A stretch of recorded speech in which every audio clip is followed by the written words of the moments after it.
Before we dive into today's episode of the Mental Wellbeing College, an important disclaimer. We do dive into the weeds of mental health, which means that at times we discuss sensitive topics like suicide, self-harm, and substance abuse. If hearing such discussion does bring up distress for you, please do seek the psychological and professional treatment that you need. The content covered in this episode is not intended as a substitute for professional mental health treatment.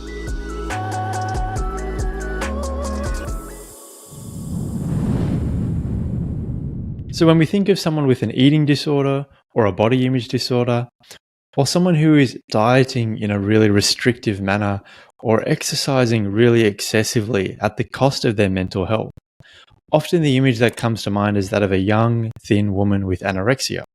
However, there is a silent crisis affecting our young men, the crisis of muscle dysmorphia, otherwise known as reverse anorexia, bigorexia, or the Adonis Complex. So muscle dysmorphia is a diagnosable psychiatric illness that predominantly affects young and middle-aged men.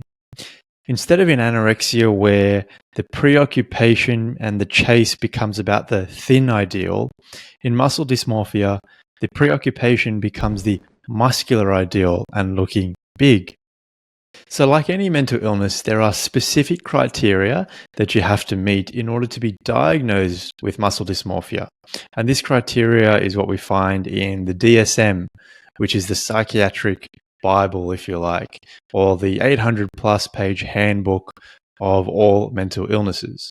And the criteria for muscle dysmorphia include a preoccupation with being too small or not muscular enough that causes psychological distress, and the presence of repetitive behaviors like mirror checking and comparing your appearance with that of others.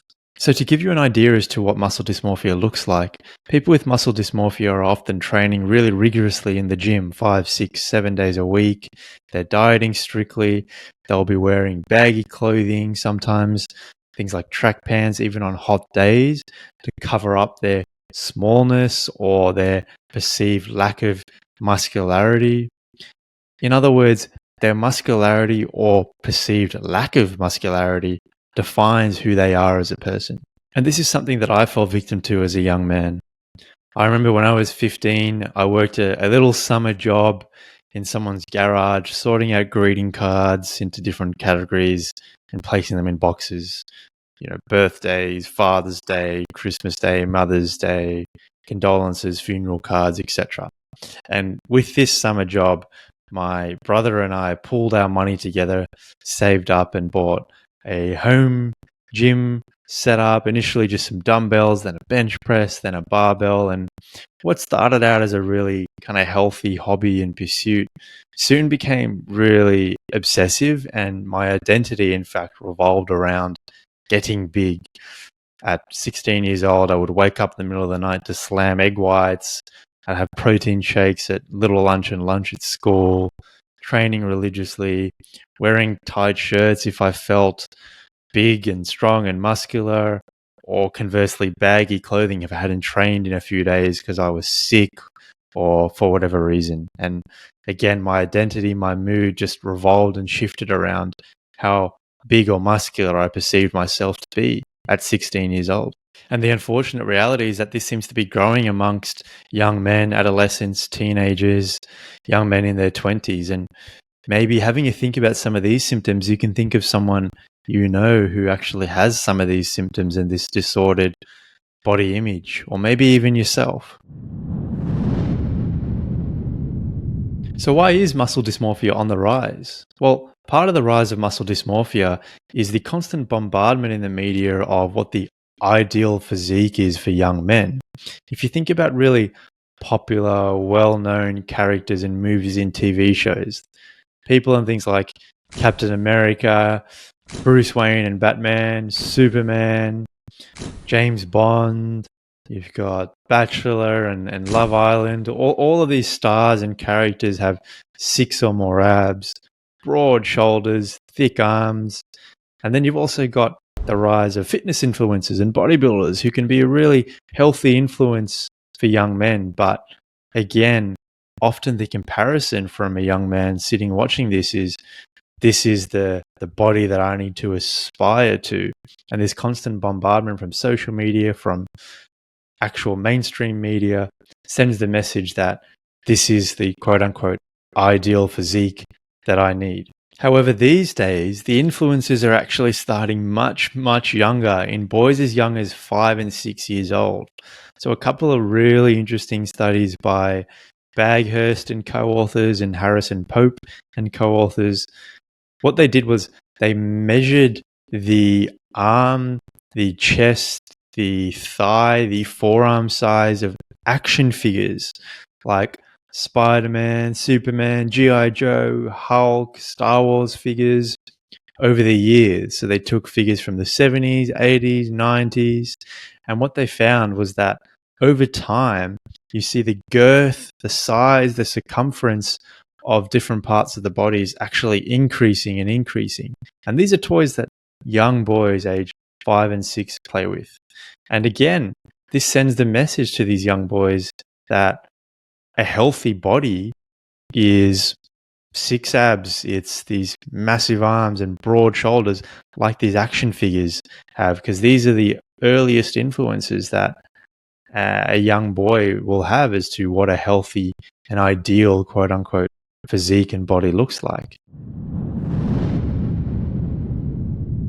So who's at risk of muscle dysmorphia? Well, to understand this, we need to dive in just a little deeper into what muscle dysmorphia is. And that is that it is a disease of perception. You perceive yourself to be too small, not muscular enough. And this perception of smallness starts to dominate your mind. And often people with muscle dysmorphia will be preoccupied with thoughts of, I'm not big enough, I'm too small, dozens of times a day. The sad irony, though, is that the people most likely to be affected by muscle dysmorphia are young men who lift weights, young men who are regular gym goers, and some who are recreational and competitive bodybuilders, i.e. the more than average muscular men. So there's this perfect but somewhat sad quote from a paper from Mayor Underwood and co-authors in 2022, which I think encapsulates this idea that muscle dysmorphia is a disease of perception. And the quote is from someone who regularly lifts weights, who said that, I've gone from 160 to 200 pounds. I look in the mirror and see the same 160 pound skinny kid. The bigger I get, the smaller I feel. It's the story of our lives. So often in an attempt to get even bigger, to outrun these insecurities, individuals with muscle dysmorphia will turn to performance-enhancing drugs, things like steroids. And unfortunately, performance-enhancing drug use is on the rise. So for example, in Australia, in the 2023 Needle Program Syringe Survey, performance-enhancing drug use came in as number 3 as the most commonly reported last drug of use by users in Australia. And this is even more so the case now with things like SARMs, or selective androgen receptor modulators, which are billed to young men as steroids without the side effects. But these are potentially even more dangerous given there's not much clinical data on the side effects of use in humans. And in preclinical trials, we see things like liver damage, kidney damage, potentially increased risk of cancer by using these SARMs. And I fell victim to this in my early 20s, using SARMs, falling victim to the advertisements of its steroids without the side effects. But really, it was just a crux for me to try and get bigger, to try and outrun my own insecurities.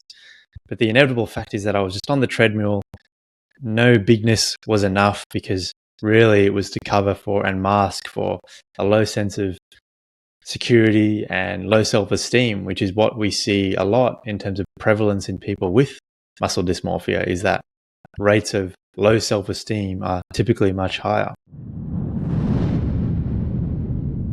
But if you remember some of the symptoms that we talked about a little earlier of this diagnosable psychiatric illness of muscle dysmorphia, things like mirror checking, comparing your appearance to others, training excessively, dieting in a really strict way, these are also actions that a bodybuilder would take to prepare for a show, to further their career as a bodybuilder. Or if they're just a recreational bodybuilder, things that they would do as part of what could be a really healthy pursuit of training in the gym and putting on muscle. And this points to a really interesting controversy about muscle dysmorphia, in the sense of, are we just pathologizing something that's normal and is a completely healthy pursuit?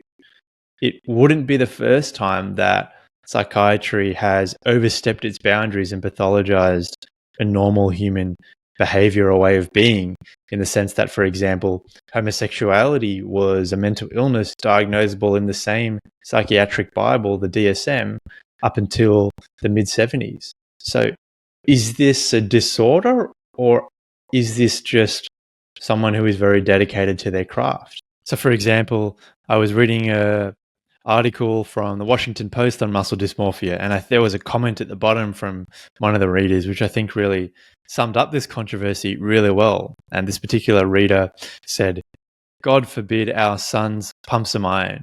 Better they stay addicted to TikTok and video gaming." And I think that person had a fair point. And indeed, on this very podcast, we've talked at length about the wonderful benefits of exercising, particularly exercising regularly, for your mental health. Things like reducing symptoms of depression, helping with your anxiety, potentially even being as part of treatment for schizophrenia. So should we be demonizing our sons and our brothers and our nephews who lift weights? So the debate rages on without a definitive answer. However, in my opinion, I think the line potentially where dedication does become disorder is pointed out in one of the criterion in the DSM for muscle dysmorphia, which says that the preoccupation with being too small or insufficiently muscular causes clinically significant distress or impairment to social, occupational, or other areas of important functioning. So potentially that's the tipping point when dedication becomes disorder. However, let's hear a bit from Associate Professor Nick Galli in the Department of Health and Kinesiology at the University of Utah, who I think also has a really balanced take on the idea of just healthy bodybuilding versus muscle dysmorphia. It's a continuum, right? It's, I know we're not here today talking about eating disorders, but, eating disorders, there are diagnosable components of those, but there are also, it ranges on a continuum. So some people with an eating disorder might be more acute or more at risk, and others, might be more low level symptoms. And same with body image. Unfortunately, at least here in North America, I don't know as much about what's going on in Australia, but I imagine it's more common than not that you will find people who are able to pick out at least one thing about their body that they would like to change, that sort of bothers them or has always bothered them or been a sticking point. And the extent to which that ends up becoming something that actually interferes with their life and is very distressing, I think then that gets back to their upbringing, their personality, their biology, right? Some folks are able to sort of say, I wish my nose wasn't so big, but whatever, I got it from my mom and it's no big deal, is what it is. I hardly ever think about it, right? And then you might talk to another person who would have a really hard time with that and would think about it every day and sort of obsess about it, and even maybe go to the extent where they would look to have a surgical intervention to change their nose, for example.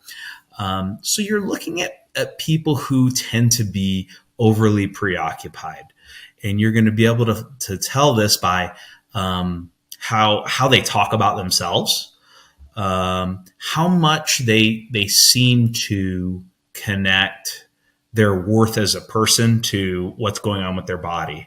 So if it seems like, they've spent, we're in these months now out here, at least where I am, where everyone's at the gym and everyone is working out to get their beach body or whatever. And that's great. And people feel really good about themselves when they go and exercise.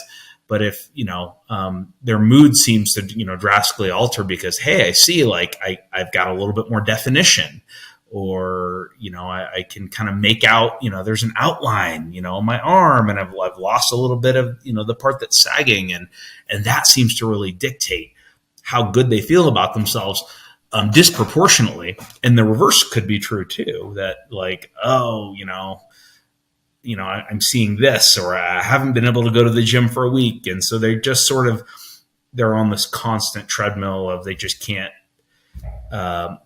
their self-worth is so tied to, their behaviors related to their body and how they perceive their body looks. So to drive home this point even further, I mentioned earlier that I had a bit of a journey with weight training and muscle dysmorphia. And when I was 15 years old, I was probably about a soaking wet 50, 55 kilos, the skinniest kid in my grade of about 300 people. And that was something I was acutely aware of. However, I found that when I did start training with dumbbells and barbells and doing some free weights at 15, 16 years old, this became a way for me to separate myself from my peers, from people my age. It became a visual representation of me. I'm a hard worker. It gave me looks, attention, social status, all the things I craved as a teenager. And this pattern continued well into my 20s, unfortunately, with the excessive use of supplements, lots of training and restrictive dieting, the use of SARMs, performance enhancing drug, in order to make me look even bigger. The irony is that probably at about 22, 23, I looked the best I ever had, was getting, compliments from people left, right, and center, really muscular and at a really low body fat. However, on the inside, I was undoubtedly the most mentally unhealthy I'd ever been. I'd put my body on performance enhancing drugs, but at the same time, I'd put my insecurities on performance enhancing drugs. And what was going on the inside was the constant I'm not good enough self-talk and narrative. And that had just been replaced with I'm not muscular enough, I'm not bigger enough. And I was just on the treadmill trying to get bigger and bigger and bigger, trying to outrun my insecurities. And this is unfortunately a far too common story in young males with muscle dysmorphia. And there's a saying that goes around in bodybuilding circles, which is the day you start lifting is the day you become forever small. So, of course, a key point I hope you take away is that not everyone who bodybuilds or trains religiously in the gym has muscle dysmorphia or even disordered body image. However, the prevalence is higher in people who competitive bodybuild, recreationally bodybuild, and train regularly with weights. And what we see is that having muscle dysmorphia is correlated with symptoms of anxiety, of depression, of lower self-esteem, of high levels of perfectionism, and high levels of social physique anxiety, this fear of being judged for your physique and how you look. So these are things to be aware of.